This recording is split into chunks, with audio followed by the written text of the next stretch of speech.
Hello दोस्तों, आज की इस वीडियो में हम बात करेंगे BCEC 2023 के एग्ज़ाम के बारे में। इसके एप्लीकेशन फॉर्म के बारे में बात करेंगे, एडमिट कार्ड के बारे में बात करेंगे और भी काफ़ी सारी चीज़ों की बात करेंगे, जैसे कि एलिजिबिलिटी क्राइटेरिया, ये सब चीज़ों के बारे में हम बात करेंगे आज के इस वीडियो में। तो पहले देखो, हम जानते हो ओवरव्यू ये है क्या चीज़।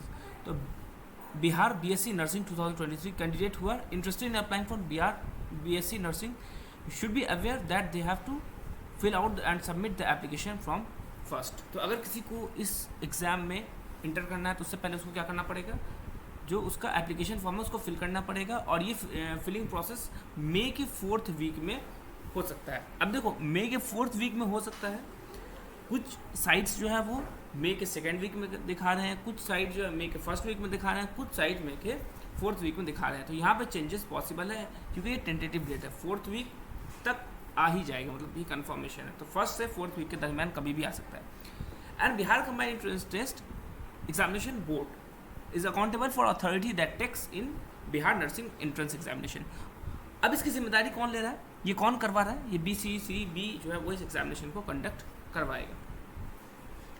अब अगर हम इस एग्जामिनेशन के बारे में बात करें तो ये एग्जामिनेशन क्या है, नर्सिंग 2023, और इसको करा रहा है BCEC competitive entrance examination board. और ये जो एग्ज़ाम है ये ऑनलाइन इसका एप्लीकेशन मोड होगा। इसका मतलब इसकी जो साइट है, इसकी जो ऑफिशियल वेबसाइट है, वहाँ पे जाकर के हम उसका फॉर्म फिलअप करेंगे। एंड फॉर्म फिलअप करने के बाद फिर हमारा एडमिट कार्ड आएगा, फिर हमारा एग्जाम होगा। कोर्स जो इसमें ऑफर किया जा रहा है वो है हमारा bachelors of science in nursing. ठीक, एग्जामिनेशन मोड वो हमारा, अगर आप कभी भी इससे पहले आपने कॉम्पिटिटिव एग्जाम दिया होगा तो आपको मालूम होगा हमारी शीट क्या होती है। जैसे कि एक नंबर का एक क्वेश्चन का answer A, B, C, D में से कोई भी एक ऑप्शन रहता है ना, तो उसमें हमें लिखना पड़ता है कि ए है, ये बी है, C, D, इस तरह से हमें उस पर सर्कल करना होता है, वो हमारा शीट कहलाता है।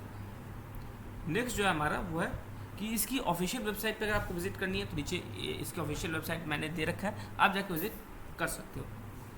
इंपॉर्टेंट डेट्स के बारे में बात करें, इंपॉर्टेंट डेट्स में पहले ही बता दिया था कि अवेलेबिलिटी ऑफ फॉर्म में थोड़ा सा प्रॉब्लम हो रहा है। कुछ कह रहे हैं कि 2nd वीक ऑफ मई में आएगा, कुछ कह रहे हैं 4th वीक ऑफ मई में आएगा। आप देख लो किस तरह से आएगा। टेंटेटिव डेट होता है, एग्जैक्टली कुछ नहीं कह सकता क्योंकि खुद अभी बिहार की जो ऑफिशियल बोर्ड है उसे कुछ नहीं डिक्लेयर करके रखा है। ठीक है, फिर अगर मई के 4th वीक में आता है तो जून के 4th वीक में इसका वो लास्ट डेट होगा। 1 महीने तक ये फॉर्म लगभग अवेलेबल रहता है। कोई फॉर्म लगभग 1 महीना 25 दिन, एक थोड़ा सा एक्सटेंशन करके लगभग 1 महीने तक रहता है। फिर पेमेंट करने की बात आएगी, वो भी आपको जून में करना पड़ेगा। और अगर आप ऑनलाइन करना चाहते हैं तो वो भी जून में ही करेंगे। एंड उसके बाद फिर आपका क्या होगा, एप्लीकेशन फॉर्म की एडिटिंग का प्रोसेस होगा। एडिटिंग प्रोसेस कौन सा प्रोसेस होता है, वो प्रोसेस होता है कि मान लो तुमने कुछ गलत कर दिया, अब तुम क्या करोगे, वहाँ पे तुम्हारे पास ऑप्शन आएगा, तुम वहाँ पे जाओगे और जैसे कि कुछ भी एड्रेस वगैरह या कोई भी छोटी मोटी चीज़ गलत हो गई तो उसको सही कर सकते हो। ठीक है, सेंटर की चॉइस, इस तरह की चीज़ें होती है जिसको हम चेंज कर सकते हैं। लेकिन कुछ चीज़ें जो होती है वो अनचेंजेबल होती है, उसको हम चेंज नहीं कर सकते हैं। जैसे कि अपना नेम में अगर तुमने कोई गलती कर दी है तो जनरली ज़्यादातर फॉर्म में उसमें एप्लीकेबल नहीं होता है कि you should change your name. और father's name and mother's name, कोई भी ऐसा नेम होगा जिसमें आपने गलती की है तो वो चेंज नहीं होता है। तो slightly changes are possible, but ऐसा नहीं कह सकते हैं कि हमने कोई भी गलती कर दी तो हम उसको चेंज कर देंगे। इससे बेहतर ये है कि हम before filling the form we must ensure that कि each and every information will be in correct form.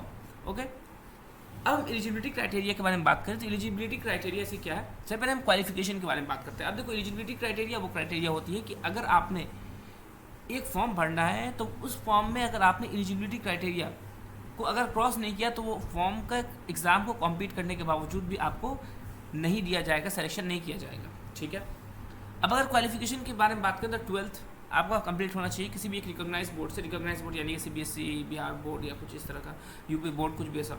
ठीक है ना। अब अगर मान लो किसी ने 12th का एग्ज़ाम ही नहीं कम्प्लीट किया है, 12th का एग्ज़ाम नहीं पास किया तो उसके लिए एग्ज़ाम है ही नहीं। ठीक है ना, या 12th एग्ज़ाम किसी कोई फेल कर गया तो इसको एग्जामिनेशन क्लियर होना चाहिए। मैंडेटरी सब्जेक्ट क्या है आपकी, physics, chemistry, biology and English. ये 4 चीज़ जो आपकी कंपलसरी जो सब्जेक्ट होगी वो आपको क्या क्या होनी चाहिए, physics, chemistry, biology and English. ठीक है, परसेंटेज जो होना चाहिए, परसेंटेज यानी कि जो physics, chemistry, biology and English को मिलाकर जो उसका एग्रीगेट होगा। 10th में भी और 12th में भी इसका जो होना चाहिए एटलीस्ट 45% से अबव होना चाहिए, 45% से ज़्यादा होना चाहिए। एंड जो एज लिमिट होना चाहिए वो आपको 17 साल से कम नहीं होना चाहिए, यानी कि 17 साल से ज़्यादा होना चाहिए। अपर एज लिमिट कुछ भी नहीं, अपर एज लिमिट कुछ भी हो सकता है, लेकिन लोअर एज लिमिट कम से कम आप 17 साल के होंगे। अब एप्लीकेशन फॉर्म के बारे में बात करें, एप्लीकेशन फॉर्म हम कैसे फिल करेंगे। ये देखो, ये एप्लीकेशन फॉर्म खुद BCECB या BCEC के ऑफिशियल वेबसाइट पे आएगा। हम वहाँ से जाएंगे और जो सारी की सारी चीज़ें उसमें मांगेंगी वो हम उसको फिल करेंगे। एंड फिल करने के बाद हम उसे जो पेमेंट होगा वो पेमेंट करेंगे। और पेमेंट करने के बाद हमारा एप्लीकेशन फॉर्म का एक रिसिप्ट जनरेट होगा और रिसिप्ट में जो चीज़ें दी होंगी उससे हम एडमिट कार्ड डाउनलोड करेंगे, वो हम आगे की बात करेंगे, ठीक है ना।